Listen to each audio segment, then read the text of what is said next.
Hello friends, welcome to knowledge reference. তো আজকে আমরা আরআরবি এনটিপিসি 2019 সালের সিবিটি ওয়ানের যে 5 নম্বর সেট তার আলোচনা করব।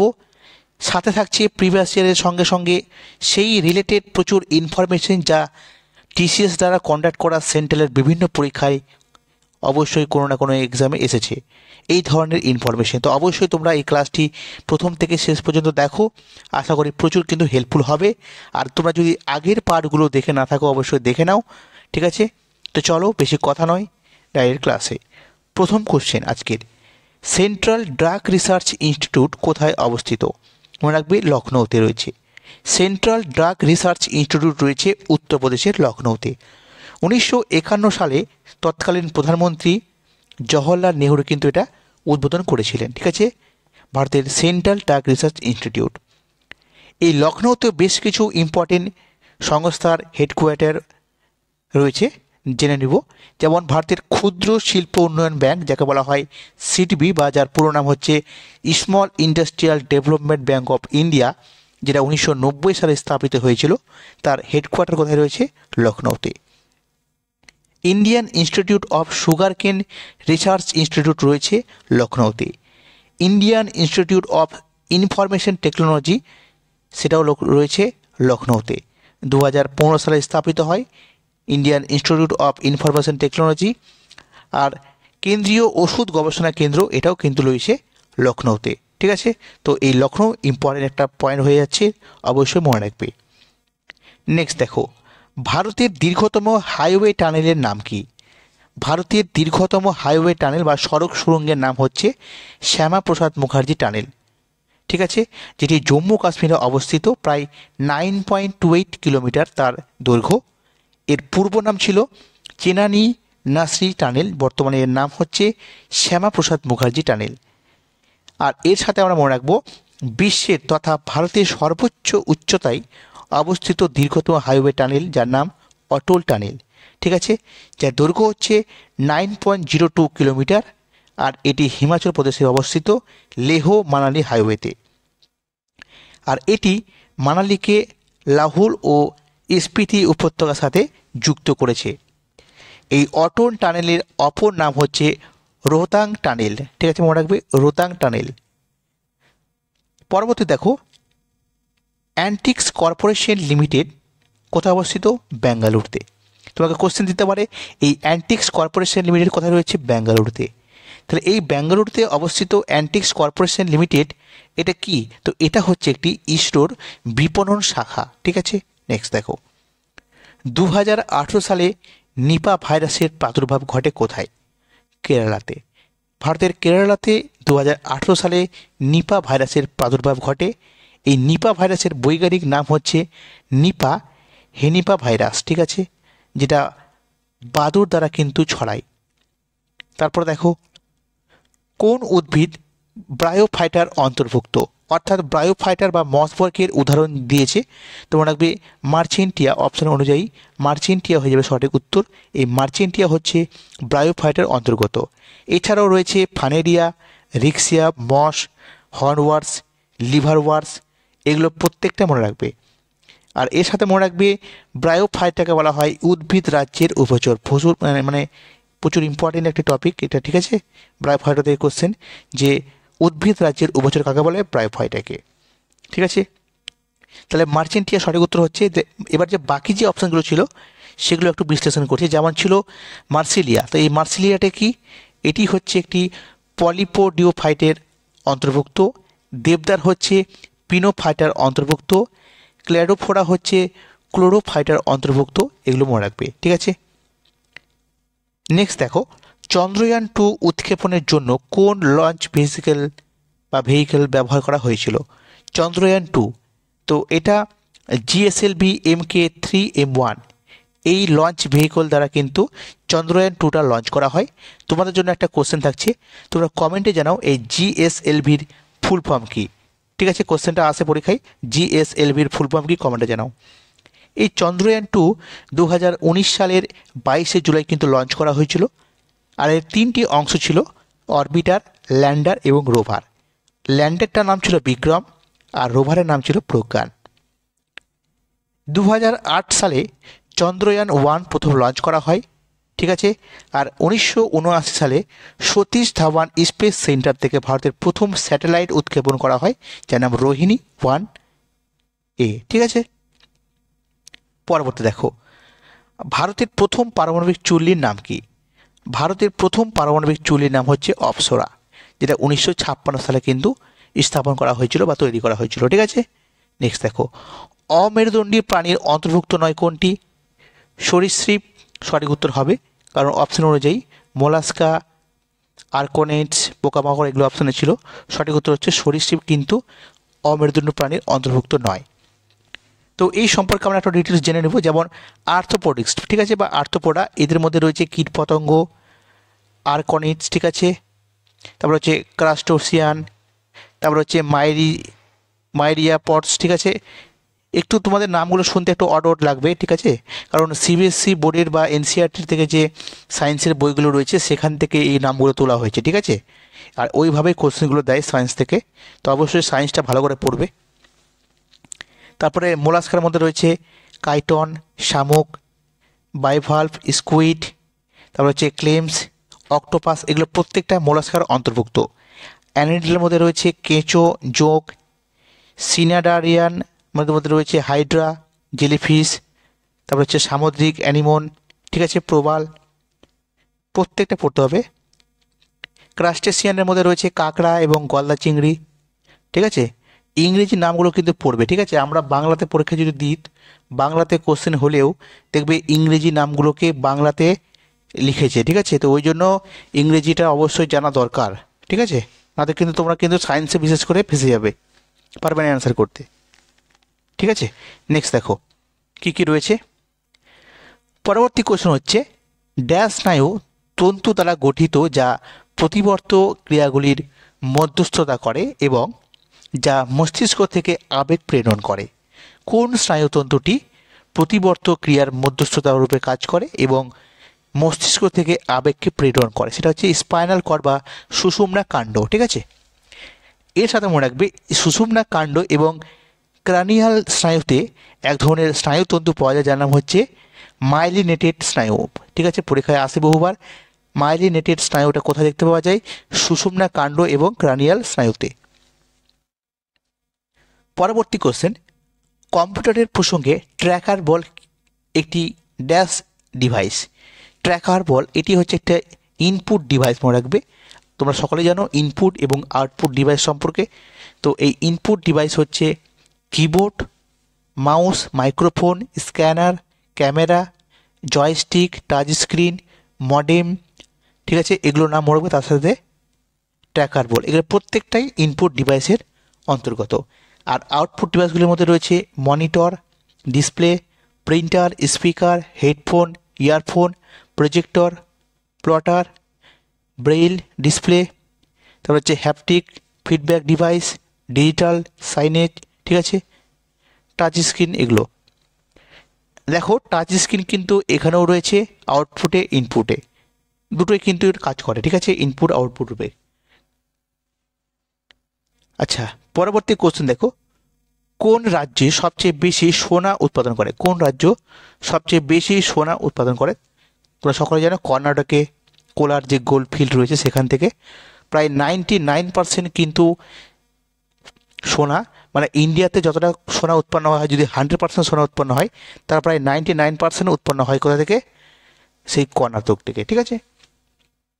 আর তোমাদেরকে যদি বলে ভারত সবচেয়ে বেশি সোনা আমদানি করে কোন দেশ থেকে, তো সুইজারল্যান্ড থেকে হবে, ঠিক আছে, মনে রাখবে। পরবর্তী দেখো, বেরিং স্ট্রেট অর্থাৎ বেরিং যে প্রণালী, ঠিক আছে, বেরিং প্রণালী, তো এটা কোন কোন মহাসাগরকে যুক্ত করেছে? তো এটা হচ্ছে আন্টার্কটিক মহাসাগর এবং প্রশান্ত মহাসাগরকে যুক্ত করেছে। আর যদি বলা হয় বেরিং প্রণালী দ্বারা কোন দেশ পৃথক হয়েছে, কোন কোন মহাদেশ, তাহলে হবে এশিয়া মহাদেশ এবং উত্তর আমেরিকা, ঠিক আছে। মহাদেশ যদি বলে এশিয়া আর উত্তর আমেরিকা, আর যদি মহাসাগর বলে তো আন্টার্কটিক এবং প্রশান্ত মহাসাগর। এছাড়া মনে রাখবে এই বেরিং প্রণালীতে অবস্থিত ডায়োমেড দ্বীপপুঞ্জ এবং সেন্ট লরেন্স দ্বীপ কোথায় রয়েছে? বেরিং প্রণালীর কাছে। পরবর্তী, 1 কিলোবাইট সমান কত বাইটের সমান? তো 1024 বাইটের সমান। এই সম্পর্কে বহু কোশ্চেন আসে, তো আমি একবার দেখে দিচ্ছি। দেখো, 1 নিবেল মানে হচ্ছে 4 বিট, 1 বাইট মানে হচ্ছে 8 বিট, 1 কিলোবাইট মানে হচ্ছে 1024 byte, 1 megabyte equal to 1024 kilobyte, 1 gigabyte সমান সমান 1024 মেগাবাইট, ঠিক আছে। 1 টেরাবাইট সমান সমান 1024 গিগাবাইট, ঠিক আছে। তো এগুলো পড়বে, ঠিক আছে, এগুলো পড়বে, ইম্পর্টেন্ট রয়েছে তোমাদের জন্য। পরবর্তী দেখো, ড্যাশ প্লাস্টিকে ব্যবহার করা হয়, অর্থাৎ প্লাস্টিক তৈরি করতে কি ব্যবহার করা হয়? তো ইথিলিন, ঠিক আছে, ইথিলিন ব্যবহার করা হয় প্লাস্টিক শিল্পে। এই ইথিলিনের সংকেত হচ্ছে C2H4, যা হচ্ছে সহজতর অ্যালকিনের উদাহরণ, অ্যালকিন কিন্তু, ঠিক আছে। যদি তোমাকে কোশ্চেন দেয় সহজতর বা সবথেকে নমনীয় বা প্রথম শ্রেণীর যে অ্যালকেন, সেটা হচ্ছে মিথেন। অ্যালকিন বললে হয়ে যাবে ইথিলিন, আর অ্যালকাইন যদি বলা হয় তবে অ্যাসিটিলিন। অ্যালকিন, অ্যালকেন, অ্যালকাইন, ঠিক আছে, মিথেন, ইথিলিন, অ্যাসিটিলিন। নেক্সট দেখো, ফল পাকাতে ব্যবহার করা হয় এই ইথিলিন। ইথিলিন হচ্ছে একটি পলিথিনের, ঠিক আছে, তোমার নাম শুনেছে পলিথিন, তাই না, বা আমরা যেটাকে প্লাস্টিক বলি। তো এই পলিথিনটাকে জানি, এটা হচ্ছে ইথিলিনের পলিমার। যদি তোমাকে কোশ্চেন দেয় ইথিলিনের পলিমারের নাম কি, বলবে পলিথিন। আবার তোমাকে বলতে পারে যে পলিথিনের মনোমারের নাম কি, তো বলবে ইথিলিন। ইথিলিনের পলিমার হচ্ছে পলিথিন, পলিথিনের মনোমার হচ্ছে ইথিলিন, ঠিক আছে। নেক্সট দেখো, দাস রাজবংশ কে প্রতিষ্ঠা করেন? কুতুবউদ্দিন আইবক, ঠিক আছে।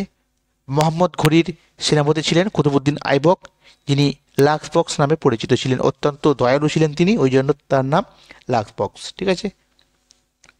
এই দাস বংশ, যার সময়কাল ছিল 1206 থেকে 1290, আর এই দাস বংশকে বলা হতো মামলুক বংশ, ঠিক আছে।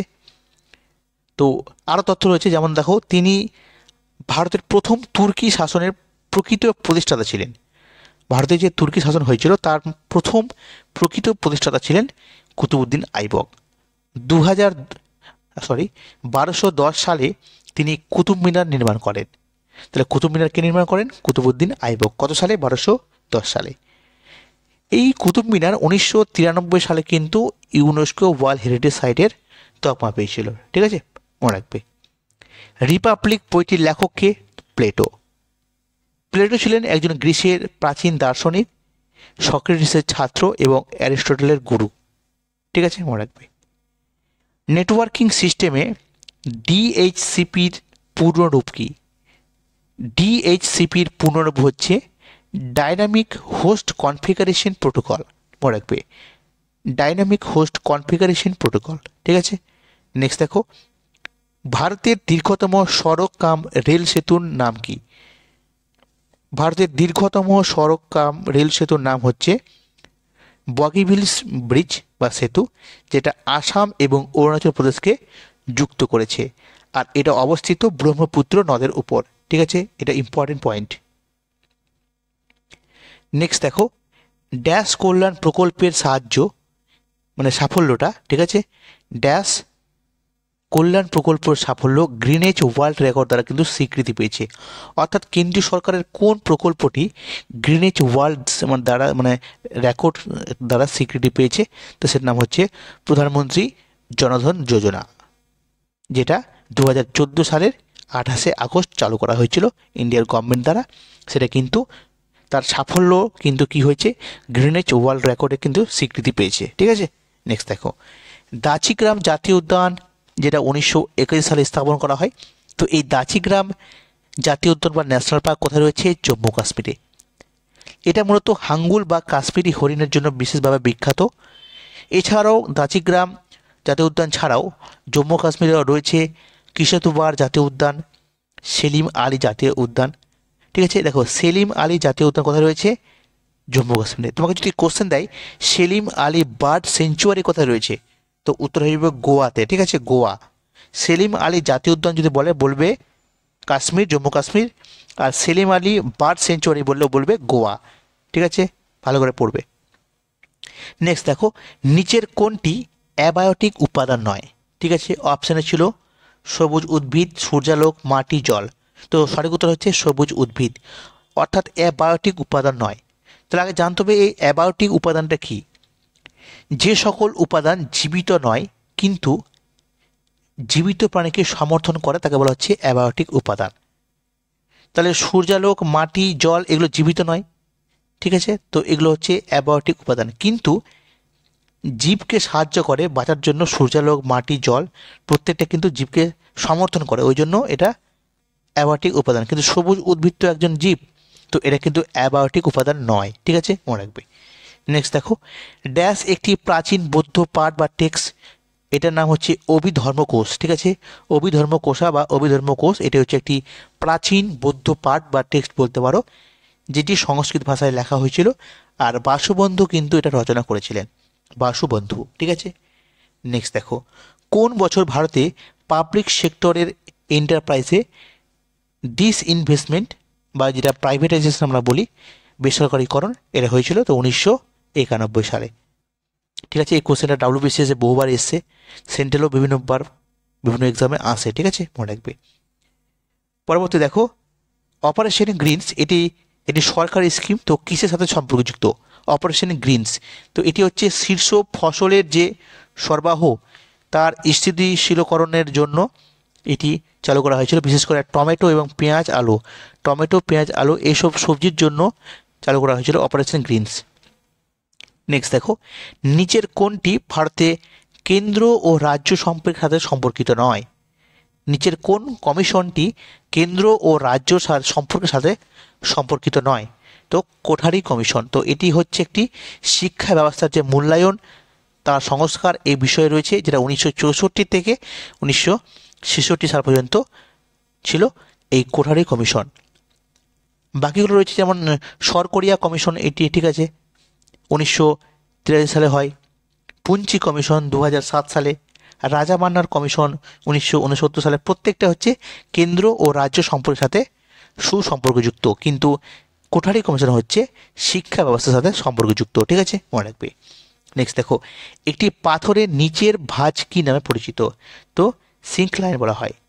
এটি একটি প্রাকৃতিক ভূগোলের অংশ, বিশেষ করে যেখানে শিলার যে গঠন, শিলার গঠন চ্যাপ্টার থেকে তোমাকে কোশ্চেন দিয়েছে, অর্থাৎ তোমাদের প্রাকৃতিক ভূগোলটাও কিন্তু পড়তে হবে, ঠিক আছে। যেমন মনে করো জোয়ার ভাটা, সোলার সিস্টেম, ঠিক আছে, আর্থকোয়াক, এইসব যে টপিকগুলো আছে, নদ নদীর গঠন, হিমবাহ, এইসব তথ্যগুলো তোমাদের পড়তে হবে, সেখান থেকেও কিন্তু কোশ্চেন আসছে, অর্থাৎ ওয়ার্ল্ড জিওগ্রাফি তোমাদের পড়তে হবে। নেক্সট দেখো, বিশেষাদ্বৈত দর্শন, বিশেষাদ্বৈত দর্শন এই যে দার্শনিক ধারণাটা, ঠিক আছে, কে প্রতিষ্ঠা করেছিলেন? তো রামানুচার্য, ঠিক আছে, রামানুজাচার্য, তিনি এই বিশেষাদ্বৈত দর্শনের প্রতিষ্ঠাতা ছিলেন। সাথী প্রকল্পটি কোন ক্ষেত্রের সাথে যুক্ত? শিক্ষা, 2017 সালে এটা চালু করা হয়েছিল, ঠিক আছে। নেক্সট দেখো, একটি মেটালয়েড, ঠিক আছে, পদার্থ, তো তোমরা যদি ভট করে শুনো যে মেটালয়েড কি, ওই জন্য ইংরেজি নামটা জানা দরকার। মেটালয়েড মানে হচ্ছে ধাতু কল্প, যার মধ্যে ধাতু এবং অধাতুর উভয় বৈশিষ্ট্য রয়েছে, তাকে বলা হচ্ছে মেটালয়েড। তো মেটালয়েড হচ্ছে সিলিকন, এছাড়াও রয়েছে জার্মেনিয়াম, অ্যান্টিমনি, আর্সেনিক, টলুরিয়াম, ঠিক আছে, প্রত্যেকটা মেটালয়েড অর্থাৎ ধাতু কল্পের উদাহরণ। নেক্সট দেখো, সৌর করোনা, করোনা বলতে সূর্যের 3টি স্তর, 4টি রয়েছে, ইম্পর্টেন্ট 3টি স্তর আরও রয়েছে, তো আমি তোমাদের এর আগেও ক্লাসে বলেছি, তো সেই করোনার কথা বলা হচ্ছে। তো সৌর যে করোনা তার পর্যবেক্ষণ এবং অধ্যয়নের জন্য ভারতের বৈজ্ঞানিক মিশন চালু করা হয়েছিল, তার নাম কি? আদিত্য L1, ঠিক আছে, 2022 সালে চালু করা হয়েছিল আদিত্য L1। নেক্সট দেখো, বিগ ব্যাং তত্ত্বটি কার দ্বারা উত্থাপিত হয়েছিল? তো জর্জ ল্যামাইত্রে, মোস্ট ইম্পর্টেন্ট, মানে TCS এর বিভিন্ন এক্সামে তুমি দেখতে পাবে এই কোশ্চেনটি। বিগ ব্যাং তত্ত্বটি কার দ্বারা উত্থাপিত হয়েছিল? জর্জ ল্যামাইত্রে, ঠিক আছে। আর এই কোশ্চেনটি কিন্তু 2016 সালেও কিন্তু এসেছিল, এটা তো 2019 সালে তোমাদের করাচ্ছি প্রিভিয়াস ইয়ার, 2016 সালের যে প্রিভিয়াস ইয়ার হয়েছিল সেখানেও কিন্তু এই কোশ্চেনটা ছিল, বিগ ব্যাং তত্ত্বটি কার দ্বারা উত্থাপিত হয়? জর্জ ল্যামাইত্রে। আর মহাবিশ্ব সম্প্রসারিত হচ্ছে, এটা কে প্রমাণ করেছিলেন? তো এডুইন হার্প, ঠিক আছে, এডুইন হার্প। দুটোই কিন্তু রিপিট হয়েছে 2016 সালে এবং 2019 সালে। তো প্রিভিয়াস ইয়ার কোশ্চেন থেকে বহু কোশ্চেন তোমরা কমেন্ট পাবে, ঠিক আছে, যদি তোমাদের সামনে যে এক্সাম দিবে সেখানে আর হুবহু কমন না পেলেও সেই রিলেটেড বা সেই মানে যে টপিক থেকে কোশ্চেনটা করা হয়েছে সেখান থেকে কিন্তু কোশ্চেন করবে, ঠিক আছে। তো অবশ্যই শুধু প্রিভিয়াস ইয়ার কোশ্চেন তোমাদের করলে হবে না, তার সাথে সাথে সেই রিলেটেড ইনফরমেশনও তোমাদের জানতে হবে, ওই জন্য আমি সেইভাবে করাচ্ছি। যদি তোমাদের ভালো লাগে, হেল্পফুল বলে মনে হয় ক্লাসগুলো, তো অবশ্যই লাইক করবে, শেয়ার করবে। যদি নতুন হয়ে থাকো তো অবশ্যই চ্যানেলটি সাবস্ক্রাইব করবে। তো ওকে বন্ধুরা, সকলে ভালো থেকো, আজকে এই পর্যন্তই। Thank you.